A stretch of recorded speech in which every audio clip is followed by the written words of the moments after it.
జరుగుతుంది. నేనే ఒక పర్ఫెక్ట్ ప్లానింగ్ తో ఉన్నాను. రాష్ట్రం విడిపోయిన తర్వాత ఒక సిస్టమేటిక్ గా చేస్తున్నాను, ప్రణాళికాబద్ధంగా డెవలప్ అవుతోంది అని చెప్పుకొచ్చారు.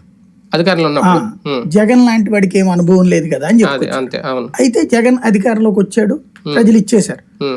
ఇప్పుడు మళ్ళీ జగన్ అనేటువంటి వాడు రాకూడదు అన్నటువంటిది వీటి వెనకాల ఉన్న ప్రధాన లక్ష్యం.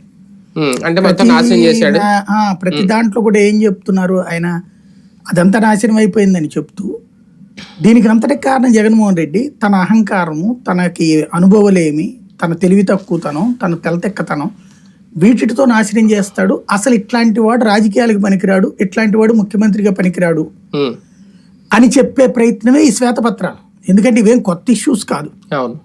పోలవరం అయినా లేకపోతే అమరావతి అయినా ఇవన్నీ కూడా గత నుంచి విమర్శిస్తూ వచ్చినాయే, అంతకుముందు నడిచినాయే, అంతకుముందు 5 ఏళ్ళు కూడా నడిచినాయి. అది ఎంత మేరకు నడిచింది అనేది జనం చూశారు, ఆ తర్వాత ఏం జరిగింది అనేది జనం చూస్తున్నారు. కానీ పాయింట్ ఏంటంటే అప్పుడు పూర్తి కాల, తర్వాత పూర్తి కాల. ఇప్పుడు అమరావతి పూర్తి అవుతుంది, పోలవరం పూర్తి ఇప్పుడే అవ్వదు, అది స్పష్టంగా కనబడుతుంది.